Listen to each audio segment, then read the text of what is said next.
Slides advanced.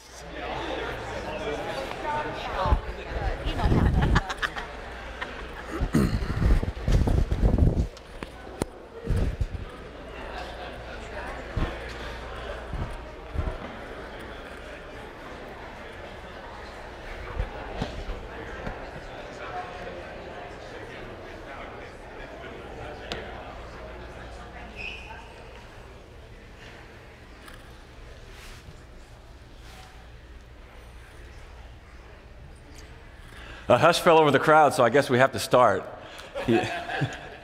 Good morning. Thank you for coming back. Thank you for being here, back for Christianity on Trial. I hope you've enjoyed it as much as I have. Today we're staying in the science part, and we're talking about the fine-tuning of the universe. So last time it was more about the beginning and evidence for a beginner, and this time we're staying in that beginning creation area and talking about how finely tuned the universe is and how that can be evidence for a creator. Next time, I will be on a bit of a vacation. So you will be back here, though, and Ken Ford will be continuing on apologetics. I will pick up with the moral law the next time, but come back here, don't leave the chapel. Next Bible class, Ken Ford will be leading you in another apologetics lesson, and then we'll pick up the following on July 8th with the moral law. Ice cream. So, research shows that our brains have a characteristic called neuroplasticity. They've got neuroplasticity. And as we learn things, our brain develops what's called neural pathways. And what it does is it makes it easy for us to retain information and quickly go and access it. Our brains are always changing, and they have this ability that even though we have neural pathways that are set, they can expand, we can have new synapses form as we learn new information, and as we need to go access that information, our brains are truly amazing. Why are we looking at ice cream? Imagine imagine your brain is hard ice cream, not the soft ice cream that you can just scoop out, but if you've ever left ice cream in the freezer for a long time, maybe the deep freeze, and you get the thing out and you got to like dig it in, and then you got to put it in the microwave because it's too hard, that kind of ice cream works better. So you get a scoop out and you put it in a bowl. You pour hot water over it. Does the water generally just disperse equally over the ice cream? No. It goes in these little pathways. And then you put another scoop of hot water over it. Those pathways get deeper, and they get deeper, and they get deeper. And they're little channels, little rivulets in the ice cream. That is a lot like this neuroplasticity and the neural pathways in our brain. They get deeper and deeper and deeper. As we go through this, and before we jumped into fine-tuning, the reason I bring this up is because we're talking about God.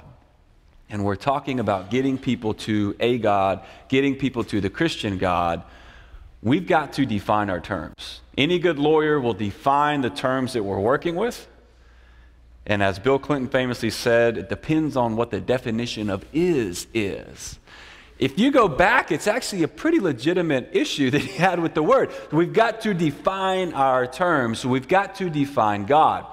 And in defining God and in defining evidence for a creator and how we're getting to a creator, we need to talk about what kind of creator we're working with.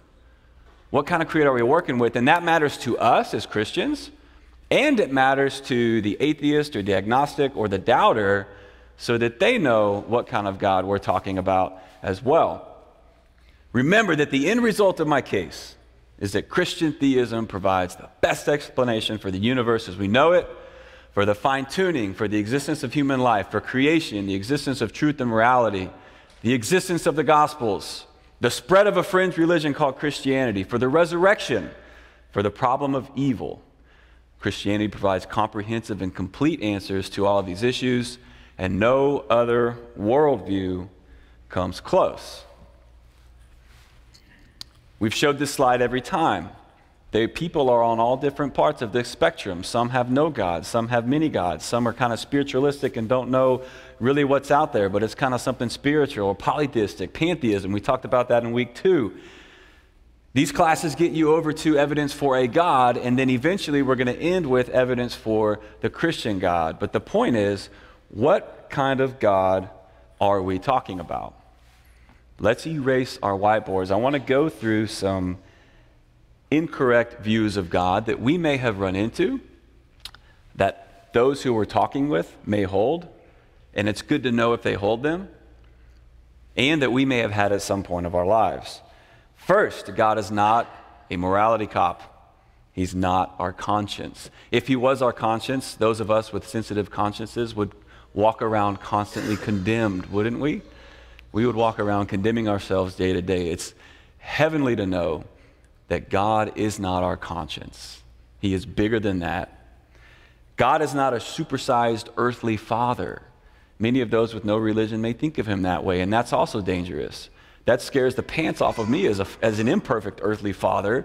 If my children think of God as a big version of me, wow, there's some pressure there. And it's also not good for those who may have had a very, very bad relationship with their earthly father, and then they view God as a supersized version of that. We know that that's not God.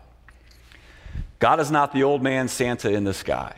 It's a pretty popular view from some people. He's up there just doing good and dishing out candy and presents to people when he desires to. We know that's not God. God is not the Force. Star Wars is popular now. There can be a view that, okay, something else is out there and generally good always wins. That's God. No, that's not the Christian God. He's not the God of many paths. We discussed the story about all the old religious leaders in different religions talking about many paths up the mountain, but they all go to the same spot. And then the Christian says, no, you got it wrong. Christianity says God came down the mountain to us. That's grace. That's what we have that no other religion has, is that grace. So God is not the God of many paths. He's not the God of strict perfection. That leads to the hopelessness of legalism. If we have a God in our minds of the God of strict perfection with no grace, then there's two ways you can take that. One, we know that we'll never be perfect. We'll never measure up to that standard. We're never going to be perfect. So what do? You either turn into a hypocrite and just pretend like you are, or you say, you know what, I'm done. I am done with this religion stuff. I can't do it. I'm never going to be perfect, and I'm an honest person, so I'm out. If you don't have a concept of grace, you'll be in one of those two camps. We know that God is not the God of strict perfection. He's a God of grace. He's not the escape God. God does provide an escape, but that's not all he provides for us. He's also not the God of good fortune, the prosperity gospel. He's not the God of send in your $5,000. God wants me to have a plane. If I get enough contributions of $5,000 a person, I'm going to have a plane. God wants me going around. Give me a plane. I saw an article the other day of and I don't even know the name of the guy, some televangelist I hadn't heard of. Not that I am up on televangelists, but I've heard of a few of them. This guy I had not heard of, and he was convincing his viewers that God wanted him to have a plane. And he had already had 2 planes. This was plane number 3. And it was not a plane, but it was a jet. And in defense, he said that if Jesus came back today, he wouldn't be riding on no donkey. He'd be on a jet going around and spreading the gospel. And I quickly thought, okay, if the logic is Jesus would be on the most technologically greatest way to travel of the time, that's faulty, because the technologically greatest way to travel of the time in the Roman Empire was a fast boat. Waterways were the way to travel, or maybe a chariot. Do we have any evidence Jesus rode on any of that? No. So anyway, as an aside, we know that God is not the God of prosperity only. He will prosper us. Some of the Psalms promise us that we will prosper, but I think if we define our terms, that it's defined a little differently than 21st century America defines prosperity. God is not the God of our group. Some groups think they have a particular lock on God, and if you jump through enough hoops, if you check enough boxes, then you are in the club. That can lead to a God who's more concerned with technicalities and whether people figured out the right rules than with the God of justice and love and mercy. God is not the second-hand God. And what do you mean by second-hand God? I think this is where a lot of the people that you may be talking with end up. The second-hand God is someone who, the idea of the second-hand God is, I just get all these ideas of God from culture, from TV, from books, from other areas, and I've never done any study on my own, but it's just kind of what generally culture has as God.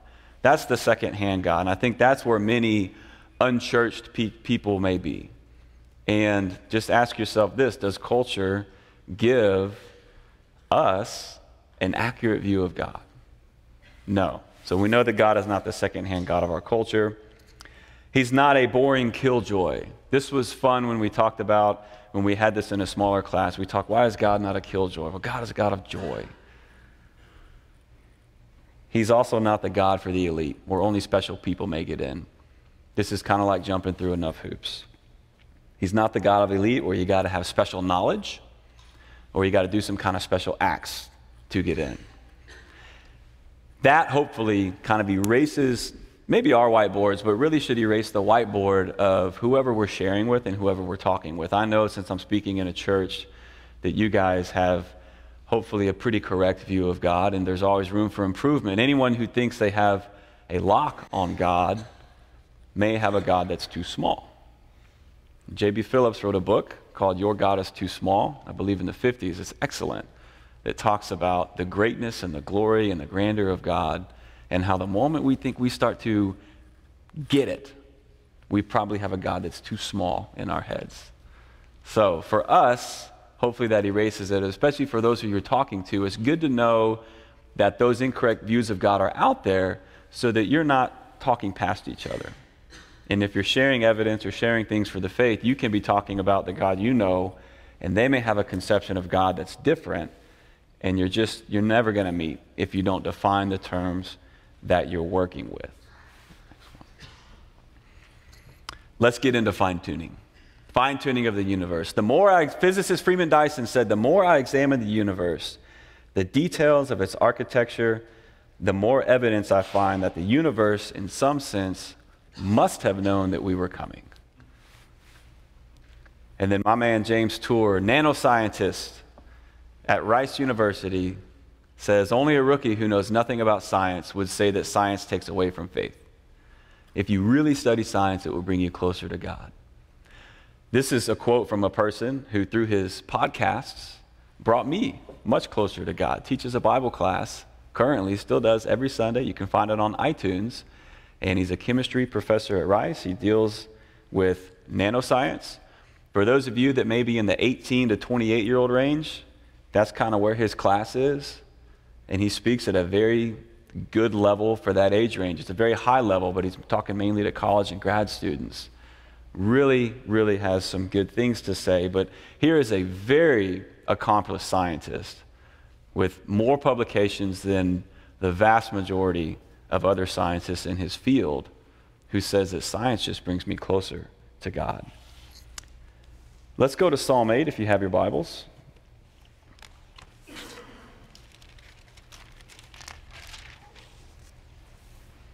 Psalm 8, verse 1.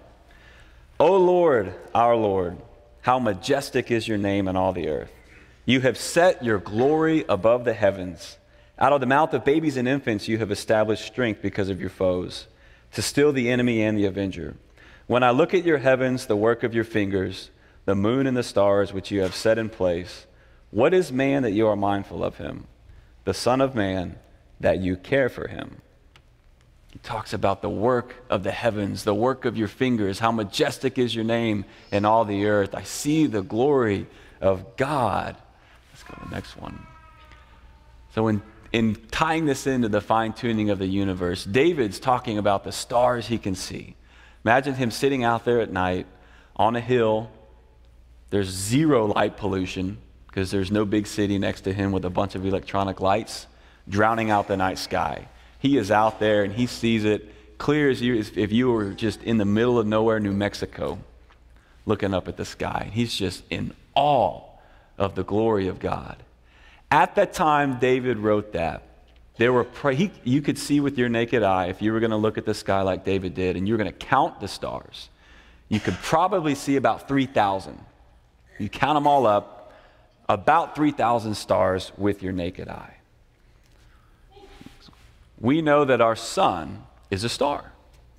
Our sun is one of those, and the sun is about 1,000,000 times larger than our earth.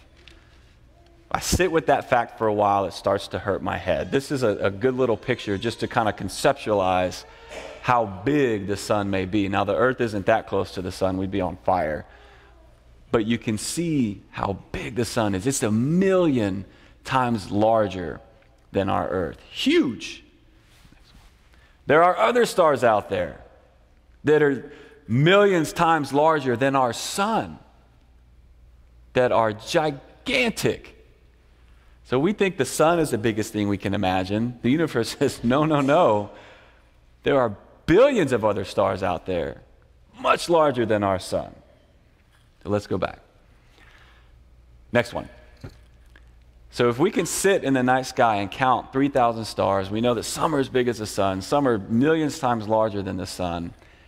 If you were going to count all the stars in the universe, there are about a sextillion stars. Now, what in the world is that number?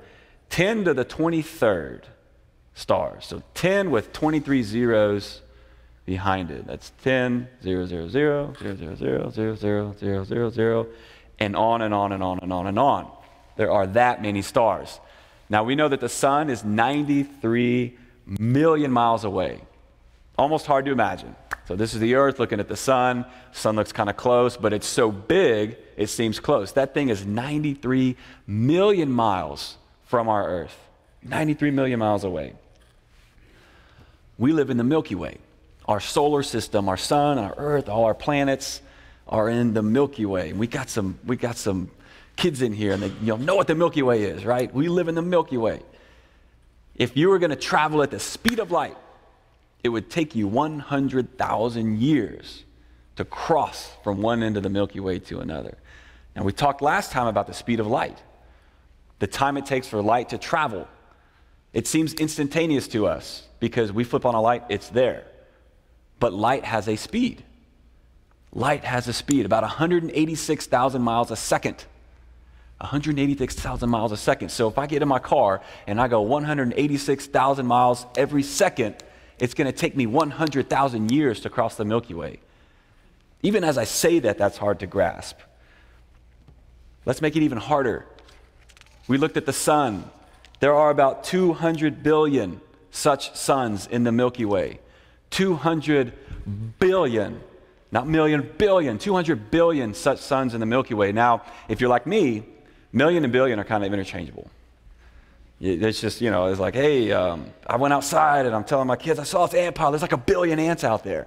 I could have easily said 1 million. They're just interchangeable. But they're not. To show you the difference between 1 million and 1 billion, if I were going to go ask my wife, Kami, to marry me, and she said, hey, Curt, I'll marry you in 1 million seconds. And I said, okay, great.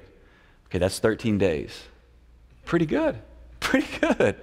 In 1 million seconds is 13 days. And then I go ask Kami to marry me in a different example, and she says, Curt, I'll marry you in 1 billion seconds. Me thinking 1 million and 1 billion are kind of equal. I'm like, okay, yeah, great. That's 32 years. So 1 million seconds is 13 days. 1 billion seconds is 32 years. Big difference between 1 million and 1 billion. So there's not 200 million such suns in this Milky Way. There are 200 billion stars in this Milky Way. And we know that beyond our Milky Way is just a galaxy. There are billions and billions of other galaxies. No one knows the full size of the universe, but estimates are it'll take 93 billion light years to cross it. That means 93 billion years traveling at 186,000 miles a second.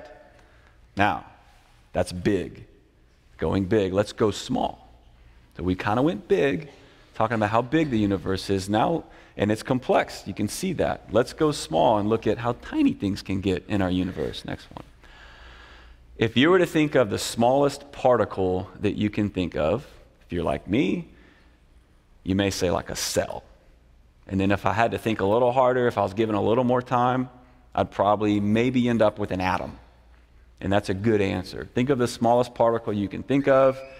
Most of us are kind of wind up digging way back into our biology and hopefully come up with atom, which is close.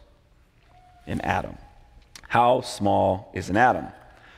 We didn't have a handout today, but imagine I had a handout like I did last week, and there's a dot on it in 12-point font, a period on that handout. The 12-point font dot on a sheet of paper has 100 billion atoms of carbon in it. So now that we know billion properly, 100 billion atoms of carbon in a 12-point font dot.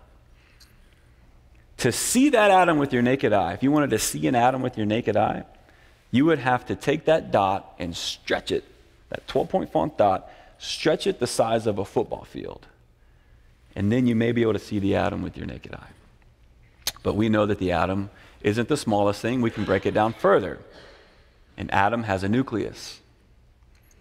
To see the nucleus with your naked eye, we would have to take that atom, 12-point font dot. Remember, 200 billion atoms in the 12-point font dot. Take the dot and stretch it from the South Pole up to the North Pole. And then maybe you could see the nucleus of the atom with your naked eye. But even in the nucleus, there's protons and neutrons. And even those aren't the smallest. They're made up of quarks. You heard of a quark? A few did. When I taught this in the class, it's some quark people out there. I love you. I was not a quark person before I learned this. Quarks. If you wanted to see a quark with your naked eye, you would have to stretch the dot from here to the moon 20 times to see the quark with your naked eye. Now that's complex. Are your minds blown now? Blown on one end with how big the universe is, and blown on the other end with how small and complex things are. Do we just dismiss this because it does not fit our brains? Do we just dismiss it and say, I don't want to think about it? Or maybe just nature kind of ordered this somehow? Maybe some kind of mindless force ordered all this intelligent complexity? Or do we face up to the fact that the universe had a design? Let's go to the next one. This gets us to the proof. We have a philosophical proof like we did last time, where we have premise, conclusion.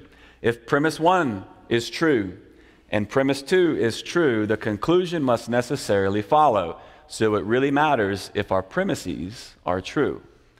Premise 1 is every design had a designer. Premise 2, the universe has a highly complex design. Therefore, the universe had a designer. Premise 1, every design has a designer. This is the law of causality that we talked about last time, where it's one of the oldest laws in philosophy. It's one of the oldest laws in the book. Aristotle was dealing with it, and that's how we got to the universe had a beginning. Something must have began all this. The law of causality, one of the oldest laws in the book. There is no such thing as an uncaused cause unless you're talking about God. Everything had a cause. So if you see a design, there was a designer.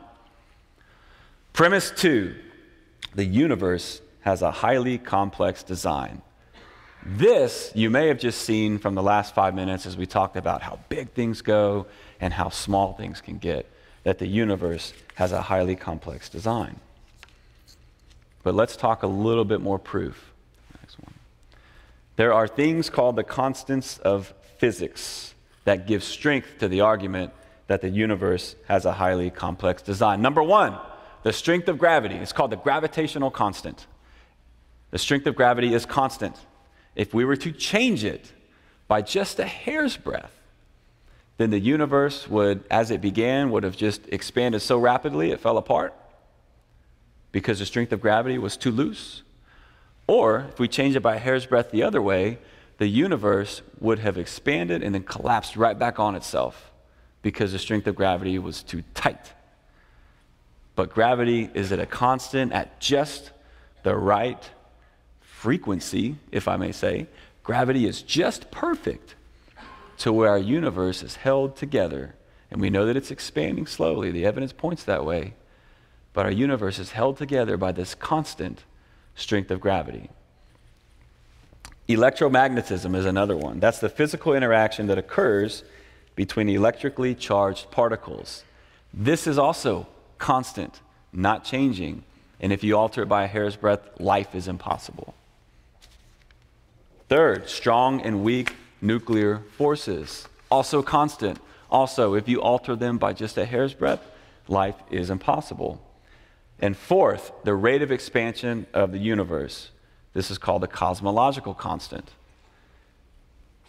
If the rate of expansion of the universe were changed, the universe would just blow up, kind of like the strength of gravity. It's too strong, it'll collapse on itself. If it's too weak, it just goes and goes. But we have the rate of expansion being a constant rate, that if you change it ever so slightly, life is impossible. Sir John Polkinghorne says this: think about it as a machine with knobs. You change gravity ever so slightly and life is impossible. You change the strong force that holds protons and neutrons together and life is impossible. You change electromagnetism ever so slightly and matter does not hold together anymore. We will just kind of blow up. If we wouldn't even be here, but if you changed electromagnetism right now, we would just kind of, our cells and everything, we just fall apart. Kind of weird to think about. But these things are constant, they are reliable, and we can do science and experiments based on them because they are constant. The consistency of that mathematical precision is astounding. The constant has to be 1 over 10 to the 53rd.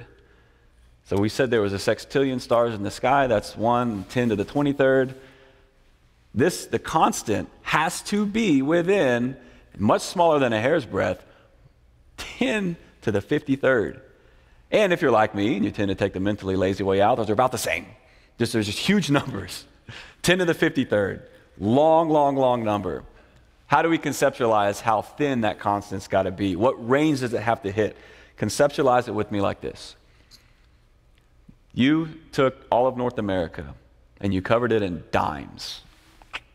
Covered it in dimes. Not the U.S., but North America. Mexico all the way up to Canada, Alaska. Covered it in dimes, marked one of them red. And then stacked them to the moon. And then you released me in there and I'm swimming around in dimes. The odds that I would pick the red one out of all of North America stacked from here to the moon in dimes is 10 to the 53rd. That's how crazy precise these 4 constants have to be to hold life together. It's absolutely amazing. So you think, what makes the most sense? What makes the most sense? Do I go with the theistic explanation that says that this was designed? It has a highly complex design. I know that every design has a designer. No doubt it's a highly complex design. Thus, the universe had a designer. Does that take faith? Or am I just basing a decision off the evidence I see? Or do I go with the atheistic explanation, where if I put on my atheist hat, I'm telling you that mindless natural forces cause this. The size of the universe, the complexity of it, the complexity of how small things get, these gravitational constant, electromagnetism. Mindless natural forces came up with that. Or maybe some kind of supercomputer. Astoundingly, it's becoming a little bit popular in some philosophical circles in Oxford, where a guy's doing some work that, hey, you know what, if we exist long enough, we keep making these computers that are smarter and smarter. No doubt, sometime down the line, humanity would have made some supercomputer, if we exist long enough, and computers get smarter and smarter, that can project and just kind of create this whole universe we're living in. Very matrixy. Believe it or not, there are educated people that hold that view. That there's some kind of supercomputer that just ordered everything. I ask you, what takes more faith? Do you have enough faith to believe that? Or is it the theistic explanation that God, an intelligent force, created this? And I don't even need to talk about the Christian God today. just that there's an intelligent force that created this. And not only created these constants, but the fact that they remain constant. So if we change one of these constants, life would have never formed, the universe never would have existed. But maybe the constants were good at the beginning, but then over time they change. Maybe the gravitational force weakens, or electromagnetism strengthens. They're constant, though. That's why they're called constants. They're reliable. The fact that they are even constant kind of blows our mind. The range of life-permitting values is extremely narrow, and they are unchanging. They're not determined by the laws of nature. These constants pre-exist the laws of nature. Let me say that again.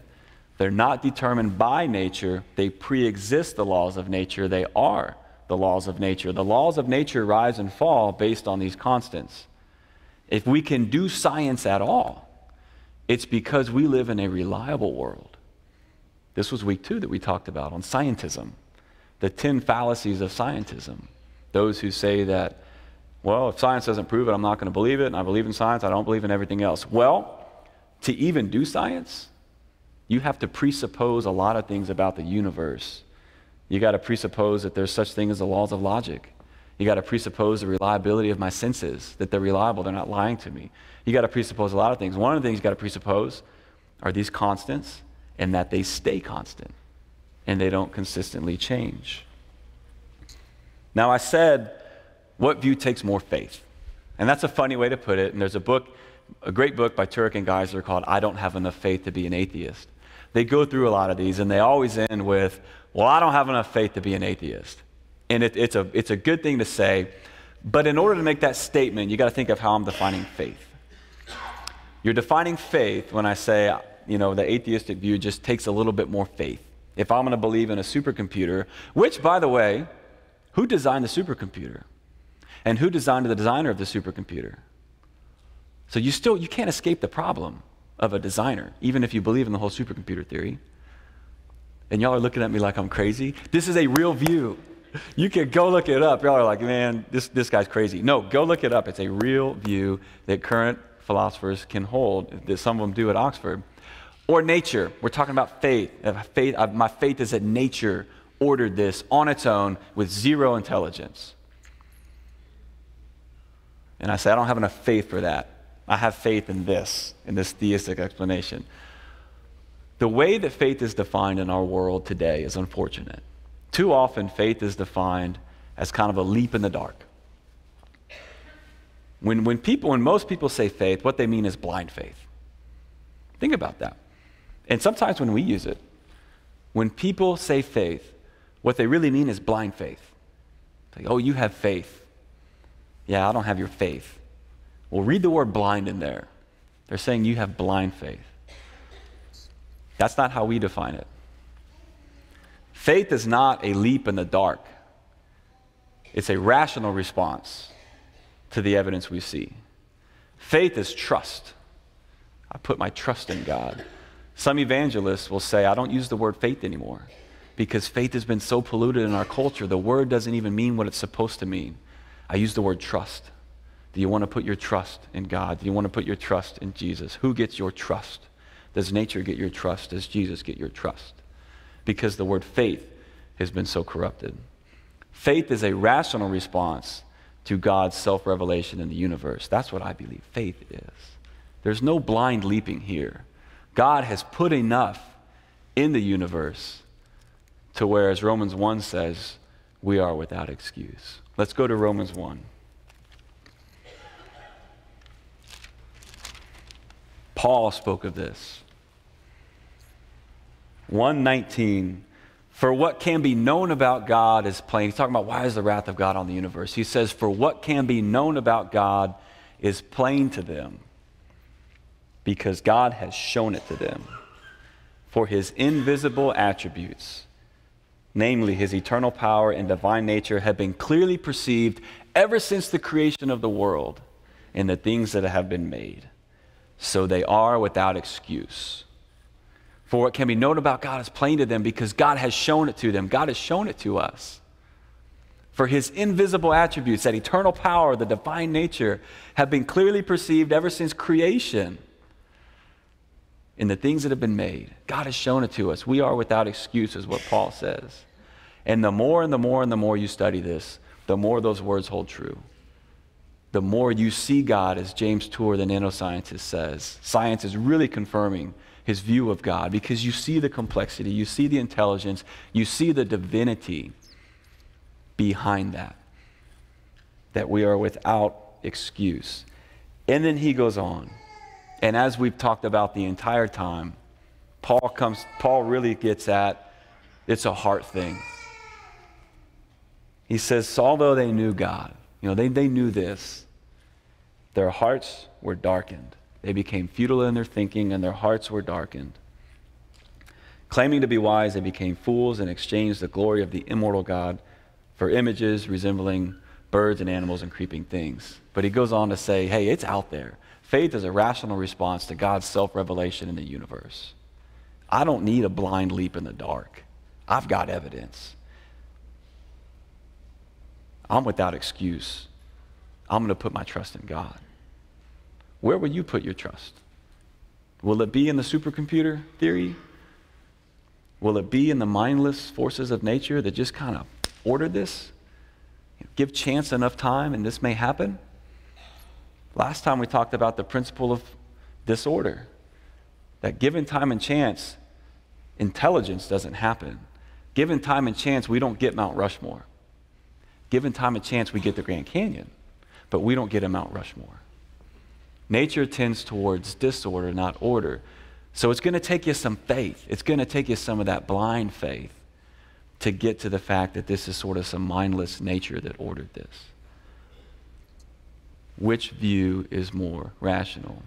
Also, intelligent scientists, by combining chemicals in an intelligent manner, have not been able to create life. So how would nature be able to do something that us and all of our intelligence could not do? Old nature, with no intelligence, no intelligent mind behind it, created life. Apparently, if you're an atheist, nature did it. But us, with our brains and our intelligence and our chemicals, we still can't create life. We can dissect it, we can talk about it, we can move parts around, but we can't breathe the breath of life into something. But the atheist will tell you that nature did it. Which view takes more faith? So I want you to keep in mind that when we talk about faith, it's that rational response to God's self-revelation in the universe. Now, you may not run into this response in the coffee shop, but one of the responses is called the multiverse, the multiple universe theory. An atheist will say, yeah, this is finely tuned for human life, but you know what? I believe that there are billions and billions of universes out there. And they're just kind of out there, and there's this universe generator that's popping out these universes, and if you have enough, if you have an infinite number of universes, you'll end up with one like ours. Well, who designed the universe generator, and how's that kicking these universes out? It's really a backhanded, as William Lane Craig says, that's really a backhanded compliment to the fine-tuning of the universe, that they would go to that stretch to try to get around this argument. So I'll end with both the Christian and the atheist have to have an explanation for this phenomena. It's not just on us. We talk about the burden of proof. When you're in a conversation, sometimes questions are coming to you and you feel the need, I got to prove this. Well, yeah, you may. If you're coming up with a statement of truth, we do have to have evidence for what we believe. But we are not the only ones. Everyone's got a worldview, whether they realize it or not, and they've got to stick up for what they believe and have evidence for it. Is there enough evidence for that belief too? So we both have to have evidence backing up our conclusions. Which view requires more of that faith? Our view or the opposite? I hope this has been educational for you. Just a quick announcement. Next time, as I said, you'll be back in here, and Ken Ford will be leading you. And the time after that, we'll get into the moral law. And what I'm really excited about the moral law, because we get to talk a lot about history. And as a history major, I love talking about old battles, old atrocities, what humans do to each other, and the evil in our world, and how we can condemn it. And what do we condemn it based on? We condemn it based on the moral law. which no matter what you believe, you will continue, whether you're a Christian or atheist, you're going to continue to bump up against that thing because it's out there. And how'd it get there? How can we universally condemn the Holocaust, no matter what you believe? Who put that moral law in our heads? So we're going to get into that in 2 weeks. Let me close us in prayer. Father, we thank you again for the truth of your word, for putting your fingerprints all over this universe. God, you are so great and mighty and wonderful, and we thank you for revealing yourself to us, allowing us to love you with our minds and to learn about you and to be in a relationship with you. Father, I pray that those who may be doubting, that you just support them and you reveal more of yourself to them so they can see your beauty, see your complexity. I pray that you support those of us who may be in conversations this week with doubters or those who are struggling. Your Holy Spirit guide what we say. Lord, I ask that you watch over us this week and that you bless our families and bless this church. In the name of Christ, amen.